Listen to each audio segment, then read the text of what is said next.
Party ने किया, मोदी सरकार ने किया और अलग अलग जगह उनके मॉन्यूमेंट्स बनाए गए, उनके जो है प्लेसेस बनाए। देखिए, कल साफ हो गया कौन किसका अपमान करता है।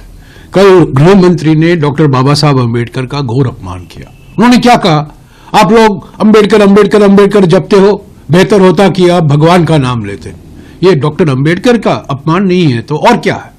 तो असली बात यह है कि बीजेपी प्रधानमंत्री गृह मंत्री डॉक्टर बाबा साहब अम्बेडकर का अपमान करते रहते हैं और इल्जाम लगाते हैं कांग्रेस पार्टी पर। और दूसरी बात, पहली संशोधन की बात है। पहली संशोधन में क्या हुआ, 1951 में जून 18 को पहला संशोधन लाया गया संविधान में। वो उसमें 3 नए अनुच्छेद लाए गए संविधान में। एक 15(4).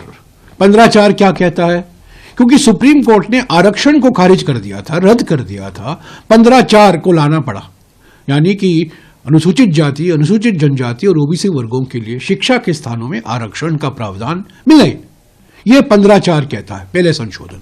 दूसरा 19(2) जो फ्रीडम ऑफ स्पीच पर कोई रीजनेबल रिस्ट्रिक्शन लगाई गई है। असली बात यह है कि 3 जुलाई 1950 को सरदार पटेल ने जवाहरलाल नेहरू को एक खत लिखा था और उन्होंने, ये खत मेरे पास है, 3 जुलाई 2000, 4 पन्ने का खत है और उसमें साफ कहते हैं सांप्रदायिक प्रचार से हमें लड़ना है। सांप्रदायिक प्रचार का हमें सामना करना पड़ा, ये सबसे बड़ी चुनौती है।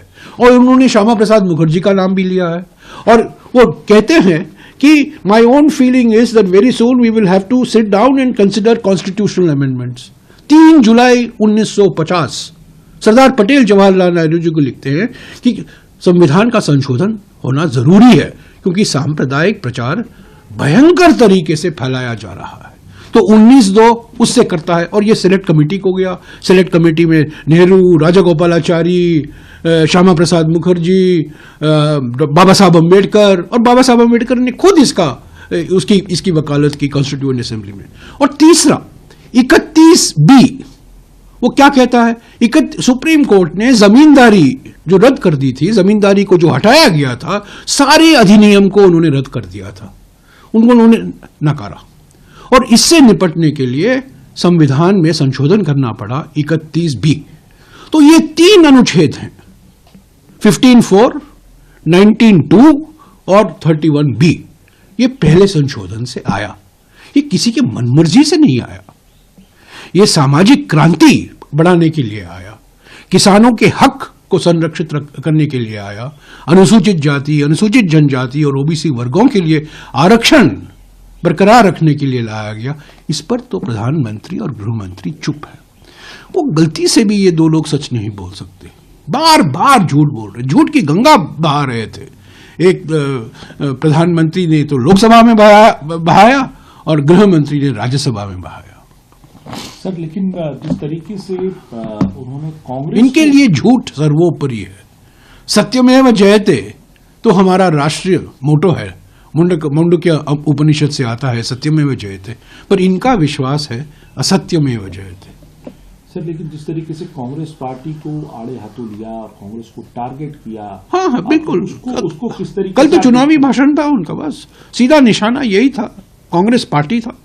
संविधान पर ज्यादा नहीं बोले और इतिहास में गए।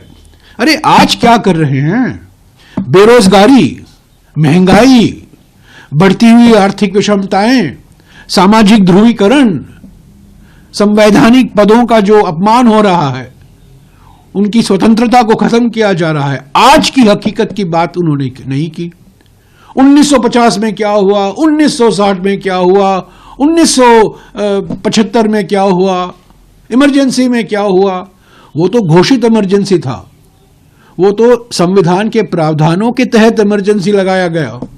अब तो अनडिक्लेयर्ड इमरजेंसी है। भय और धमकी का एक वातावरण फैलाया हुआ है उद्योग जगत में, व्यापारियों में, किसानों में, सब देखिए कहीं भी एक तानाशाही है। एक तरफ तानाशाही है, दूसरी तरफ अमित शाही है। सर,